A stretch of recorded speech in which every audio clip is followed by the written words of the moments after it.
Au cœur, bien sûr. Pourquoi? Parce que ce Pongibus, ça s'est créé il y a 30 ans avant, en arrière. C'est deux familles qui étaient venues voir Paris-Roubaix, deux familles qui ont encouragé Gilbert Duclassal, et c'est à partir de là qu'ils ont décidé on va prendre le Pongibus. Et le Pongibus est européen tous les ans. Il y a les victoires de Marquet 92-93. Je vais passer la journée avec eux de dimanche, de samedi, de vendredi, parce que voilà, c'est des gens qui aimaient le cyclisme, qui aimaient Paris-Roubaix, et ils avaient à cœur de supporter Gilbert Duclassal. Il y a un lien qui s'est créé et qui est resté. Oui, ça s'est créé voilà, comme ça, et par hasard. Parce que comme je dis, s'ils ne se rencontrent pas ce jour-là, s'il y a moins de monde dans la tranchée d'Arenberg, ils voulaient tous aller à la tranchée d'Arenberg, il y avait trop de monde, ils ont été sur ce secteur-là, où il y avait ces deux piliers, puisque c'est un pont désaffecté de la SNCF, et ils ont décidé de le peindre. Et quand j'ai arrêté ma carrière, que j'ai travaillé chez ASO, je m'arrêtais systématiquement à les voir au Pongibus. Vous n'avez pas eu l'occasion alors de découvrir encore la stèle qui a été installée il y a quelques jours à l'entrée du secteur? Non, j'ai pas vu la stèle encore. Je vais voir certainement ce week-end. On se souvient que vous avez gagné 2 fois Paris-Roubaix, à un âge assez avancé, pas loin de la quarantaine. Vous étiez passé pas mal de fois. Voilà, ce qui est quand même pas mal. Mais vous aviez régulièrement brillé sur les éditions d'avant. Est-ce qu'à un moment, après ces places d'honneur, vous n'avez pas douté de pouvoir gagner un jour Paris-Roubaix? Oui, j'ai douté. À chaque fois que je faisais deuxième, j'ai fait deuxième en 80, j'ai fait deuxième en 83, j'ai fait quatrième, sixième, septième, huitième. Comme je dis, j'ai fait 17 Paris-Roubaix. Et j'ai 10 fois dans les 10 premiers. Donc automatiquement, quand je ne gagnais pas, je me disais je ne vais pas y arriver. Et ça, c'était sur le coup de la déception de la journée. Et puis la saison passée, je reprenais le même travail pour l'année suivante. Et puis quand j'ai gagné, alors quand j'ai gagné la première fois, tout le monde a dit c'est normal. C'est normal que Gilbert y gagne parce qu'il a toujours été présent dans les finales de Paris-Roubaix, il a toujours fait la course, sauf quand il avait des incidents mécaniques ou cassé le matériel. Mais pour beaucoup du monde de journalistes, c'était quelque chose de normal. Et j'ai dit à mon épouse, je vais revenir l'année prochaine, il faut que je revienne encore beaucoup plus fort. Parce que comme je dis, quand on part avec le dossard numéro 1 à Paris-Roubaix, tous vos adversaires vous regardent, tous vos adversaires vous laissent le poids de la course. Donc automatiquement, j'ai dit, il faut que je revienne plus fort. Et là, j'ai eu le bonheur avec moi, c'est de remettre la mise et de battre Franco Bellerini au sprint, quoi.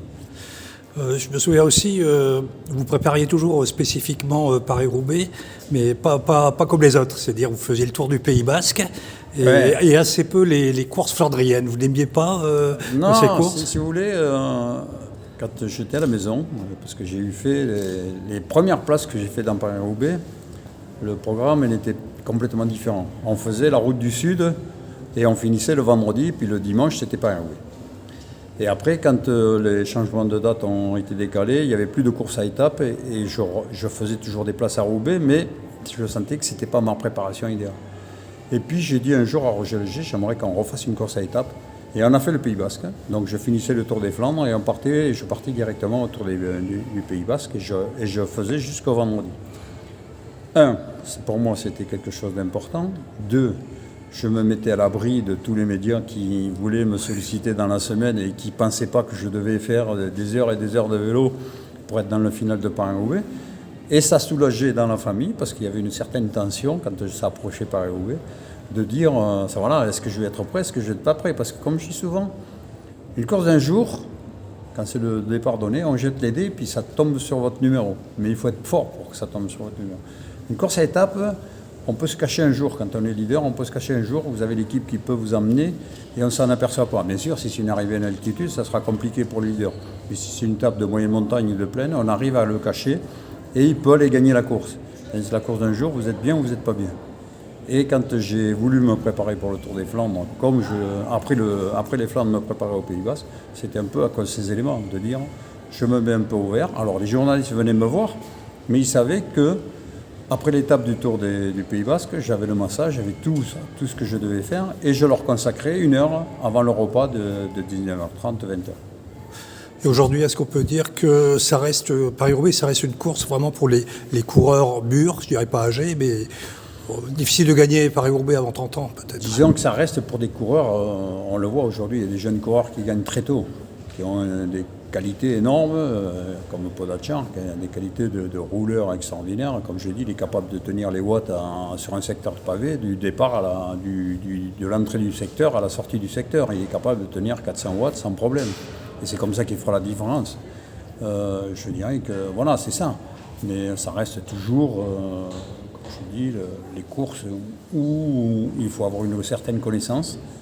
Et c'est pour ça qu'il faut la faire plusieurs fois, pour ce qui me concerne. Mais lui, il a tellement fait de reconnaissance. Et aujourd'hui, les équipes travaillent tellement pour les reconnaissances. Et je vois mon ami Marc Madiot qui l'a gagné aussi 2 fois. Ça va? Et toi? Ça va, ça va. Ça te va? Je veux dire que voilà, c'est aujourd'hui la préparation des coureurs sont tellement bien calibrés que nous on ne connaissait pas. Et c'est pour ça qu'on disait qu'il faut avoir un peu plus d'expérience. Ça nous permettait de connaître la course. Et quand je décris la course, je vais prendre la tranchée d'Arenberg, l'église, 500 mètres après les pavés. Voilà. Comment vous pourriez la qualifier cette course? C'est de la souffrance, de dépassement de soi, c'est quoi? Bon, il y a de tout, il y a de tout. Quand on va à Paris-Roubaix, comme j'ai toujours dit, même quand j'étais en activité, si on part au départ et qu'on se dit je vais tomber, je vais crever, mais je peux gagner, déjà vous avez gagné un pourcentage pour réussir la course. Après, il y a tous les aléas de la course, mais on peut revenir.